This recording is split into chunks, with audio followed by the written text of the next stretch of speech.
Welcome to today's lab called Host Edit 2. And the good thing is this is going to end up as a very short file, probably just 35 seconds or so. It's only 3 tracks of audio. So the questions is, what's the big deal? I mean, why would it be so short? Today we're going to be talking a little bit more about fine tuning your audio edits. It's going to involve 3 audio files as you mix today. The first one we're going to work with the most right now to begin with. And it's this file called, it's in the mix, but you'll see it's about this long. You can see the raw file is about maybe 1 minute and 50 seconds. So I need you to listen to everything first and edit it as per the script. I wanted to make sure that you also then, as you need to, you'll have the room tone and you're going to edit it as follows. So the room tone is also a provided audio file. You'll drag it in here as you need it on a subsequent track, and then you'll just apply then when you feel comfortable. And then there's going to be the music. So we're going to have the music come in. Oh, let's say we'll put the music on track 2.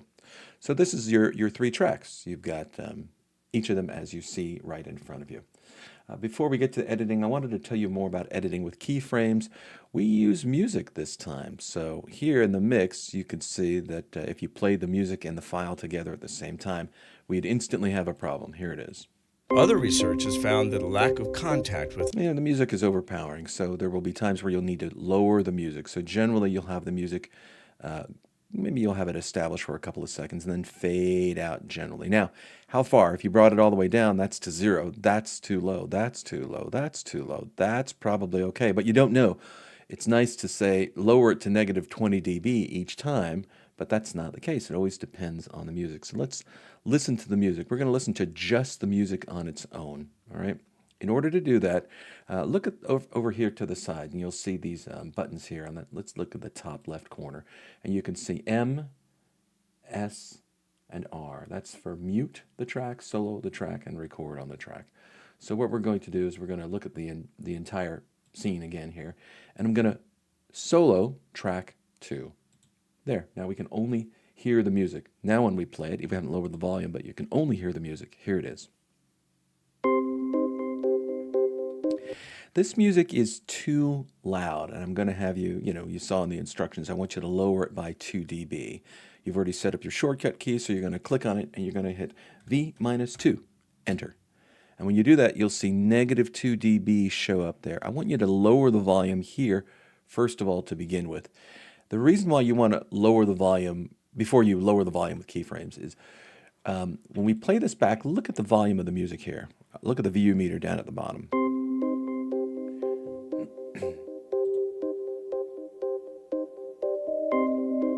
You can see generally that the music is, I guess the music is okay. Let me stop it here. The music is still playing at full volume, so you might not be able to hear me. But the issue is that something I mentioned in class is higher frequencies are perceived as louder, even though their decibel reading is fine. So you saw the music was mostly between negative 12 to negative 6. Sometimes with music with high-pitched frequencies like this, I'll lower it a little bit. So negative 2 is something that I wanted to do that was most comfortable for me. All right, so that's keyframes. Ripple editing, I wanted to show you something with ripple editing that we run into a problem with it from time to time. Let me unsolo this. Not to say we've done a lot of editing. So we've edited here with a ripple edit. We've edited here with a ripple edit. We'll hit edit here with a ripple edit. We'll edit here with a ripple edit. All right. Now let's say I deleted this gap of audio and I wanted to ripple edit this space. It's hard to ripple edit over a blank space. Most of the time, if you were to highlight from here to here and then hit R, it would ripple edit only on either side of these passages and still leave the gap. So sometimes when you're like, wow, I've got a gap and it won't ripple edit, that's going to be an issue that you want to be aware of as you're cutting tape. So the temptation would be, well, if I wanted to ripple edit from here to here, why don't I just use the edit key for editing over a larger passage of time on all the tracks? That's T. If we did that, it would work, but watch what happens to the music. Okay, that closed the gap, but it cut the music in half, and that's not what you want. So I just wanted to show you some cautions about ripple editing before we began this. Sometimes when you're playing back audio, you want to cut, let's say you want to cut right in this spot, or you want to cut right in this spot, but you can't cut while the file is playing. A better idea might be to drop in markers as you go along. Let me go ahead and mute this track real quick. I'll click on it and hit X just to mute that clip. I'm muting the clip rather, not the track. And if I wanted to drop a marker in this host playback thing, I'm going to hit F8 as I go along. Other research has found that a lack of contact with other races contributes to mistakes in cross-racial identification.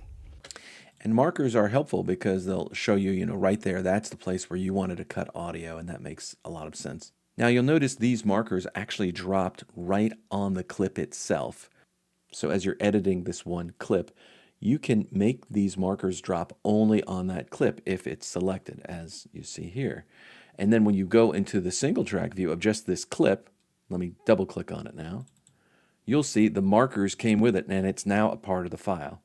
What I'd rather do is I'd probably click somewhere on the session or on a track that we're not using, and I'll have the markers drop in and it will flash on all the tracks. That white line will drop straight down through the entire session. Identification is the same thing. Okay, that's fine. You can see I'm adding these here. And then it's just a little bit more easier for me to see and to add. It's per your own preference. I will say that once you start deleting the audio, let's say you delete this and this, you get rid of it, you'll notice that all these markers stay. And you'll be like, oh, I don't really want that. But the markers are here over to the left. As long as under Window, you've got markers on, which you can turn on and off with Alt-8. And I can delete all of these markers here by clicking on the first one here off to the side here. There's either properties or markers, You highlight the first one, hold down Shift, and then they are all highlighted, and then hit delete, and they delete from the playlist here and then from your palette as well.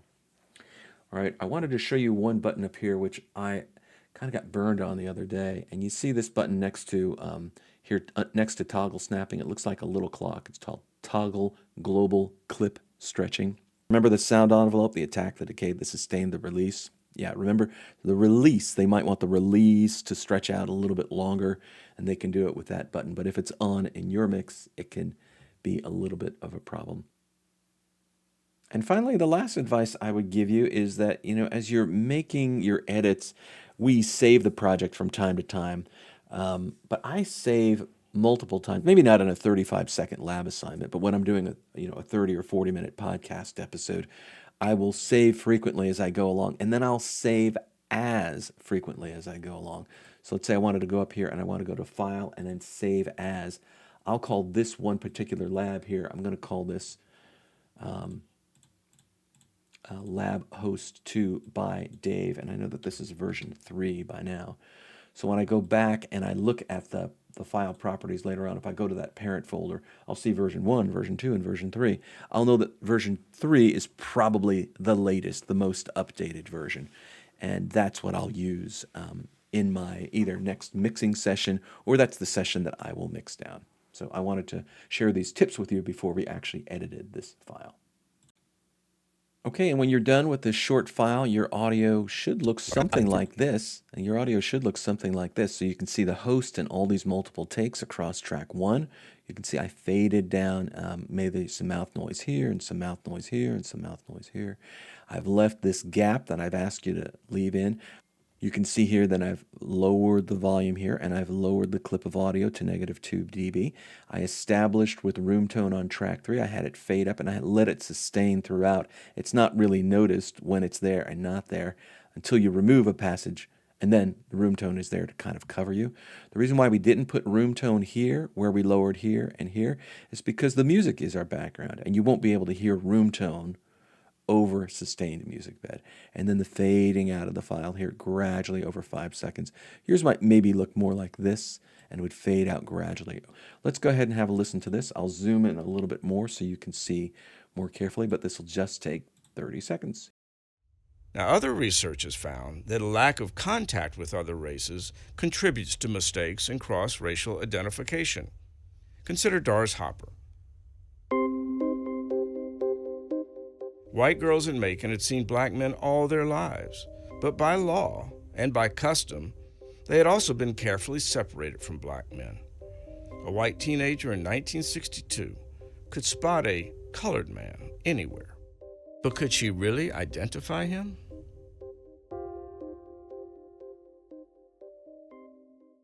Okay, you can see that gradual fade out at the end, which is also why we don't need room tone at the end, because the music is there, that environment is there, it establishes, and then it releases.